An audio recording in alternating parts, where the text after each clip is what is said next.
60 साल की उम्र में तकरीबन इमाम बुखारी रहमतुल्लाहि तआला अलैह वापस बुखारा में आप तशरीफ़ लाते हैं तो शायान शान आपका इस्तकबाल होता है। इमाम बुखारी बुखारा में आकर एक इदारा कायम करते हैं। क़ाल अल्लाह क़ाल रसूलुल्लाह की बातें होती हैं। जब इमाम बुखारी का शोहरा हुआ तो बुखारा के हाकिम को पता चला तो लोग जहाँ मोहब्बत करने वाले होते हैं वहाँ बुग़्ज़ रखने वाले भी दिल में होते हैं। उन्होंने कहा जी ये देखो जी बुखारी का नाम तो आपसे ज़्यादा हो गया है, लिहाजा इसी तरीके से इमाम बुखारी को जलील किया जाए। उलमा को तंग करने के लिए मुख्तलिफ बहाने कोई ना कोई एक चीज़ जो है वो तराशी जाएगी। ये पगड़ी नहीं सीधी बंदे, इन्हों के टखने नंगे नहीं सन, इन्हों की एक शलवार उत्ते सी एक थले सी। छोटी छोटी बातों पर उलमा को तंग किया जाता है और फिर मसाजिद और मदारस से निकाल बाहर किया जाता है। इमाम बुखारी रहमतुल्लाहि तआला अलैह का नाम इतना था कि हाकिम बुखारा ने कहा जी आप हमारे घर में आएँ और हमारे घर में आकर हमारे बच्चों को दीन का इल्म सिखाएँ।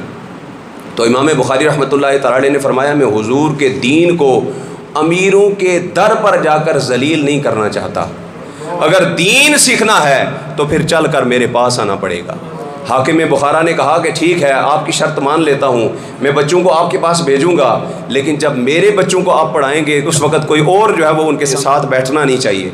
तो इमाम बुखारी रहमतुल्लाहि तआला अलैह ने फरमाया ये हुजूर की हदीस है, हुजूर की हदीस सुनने के लिए जो भी आएगा उसको आने की इजाज़त होगी। हाकिम बुखारा ने कहा कि इमाम बुखारी अगर तुम हमारी बात नहीं मानते तो बुखारा छोड़ जाओ, अपना इलाका छोड़ जाओ। इमाम बुखारी रहमतुल्लाहि तआला अलैह को अपने ही वतन से बेवतन कर दिया गया। इमाम बुखारी वहाँ से निकले तो समरकंद के हाकिम ने ख़त लिख कर भेजा अब हमारे पास तशरीफ़ ले आए, हमारी इज़्ज़तों में इजाफा होगा। लेकिन हाकिम बुखारा ने समरकंद के हाकिम को ख़त लिखा, मैंने उसे निकाला है, तुम उसे पनाह दोगे, ये तो मौलवी है, मौलवियों के काम है, मौलवी कल चला जाएगा, एक आया कल दूसरा आ जाएगा, लेकिन हम हाकिम हैं, हमारा निज़ाम चलना चाहिए। तो समरकंद के हाकिम ने इमाम बुखारी को वहाँ जाने से भी रोक दिया। इमाम बुखारी ने वहीं पर किताबें रखीं और वो दिन था 29 या 30 रमज़ान का, और इमाम बुखारी रहमतुल्लाहि तआला अलैह ने हाथ उठाकर अल्लाह ताला की बारगाह में अर्ज़ की या बारी ताला अब तेरे इस बंदे पर ज़मीन तंग हो गई है, इसे अपने पास बुला ले।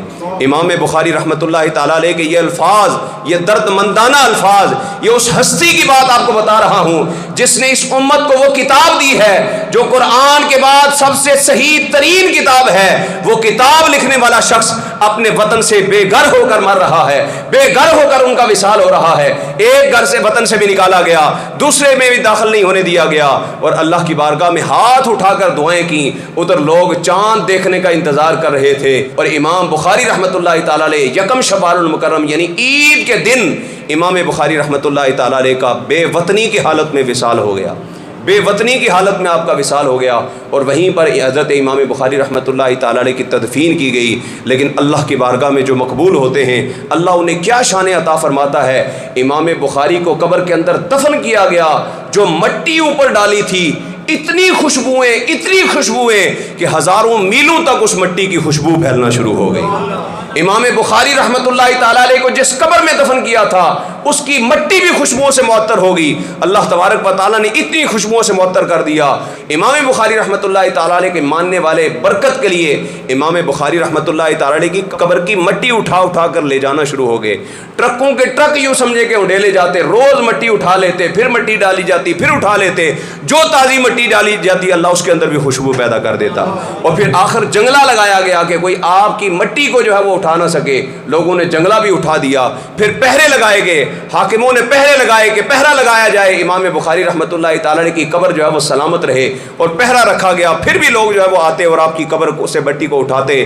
फिर आपकी बारगाह में जाकर आपसे इल्तिजा की गई कि आज जो कहते हैं इमाम बुखारी का वसीला ना, कहते हैं जी बुजुर्गों का वसीला ना लो, बुखारी पढ़ते हैं, और फिर कहते हैं इमाम बुखारी का वसीला जायज़ नहीं है। इमाम बुखारी रहमतुल्लाहि तआला अलैह की बारगाह में कब्र पर जाकर अर्ज़ की गई आप ही अल्लाह की बारगाह में इल्तिजा करें, अल्लाह इस मट्टी से खुशबू को ख़त्म कर दे, वरना ये पहरे लगाने बहुत मुश्किल हैं, हम किस तरह आपकी कब्र की हिफाजत करेंगे। और फिर दुआ की गई तो अल्लाह तबारक व तआला ने उस मट्टी की खुशबू को ज़ाहिरन जो है वो ख़त्म फरमा दिया। बातिनन यकीनन आज भी वो मट्टी जो है वो खुशबू से मुअत्तर होगी। लेकिन वो समरकंद जहाँ पर इमाम बुखारी को जाने से रोका गया, 2 सालों के अंदर वहाँ पर ऐसा कहत पड़ा कि उनके जानवर मरना शुरू हो गए, दरख्तों के ऊपर फल नहीं लगते हैं। आखिर किसी फ़कीर से जाकर कहा गया आप दुआ करें अल्लाह ताला बारिश नाज़िल फरमाए। तो उस फ़कीर ने कहा जिस फ़कीर को तुमने समरकंद में दाखिल नहीं होने ہونے دیا, ذرا اس کی قبر پر جا کر معافی مانگو اور اللہ کی بارگاہ میں اس امام بخاری کے وسیلے سے دعا مانگو.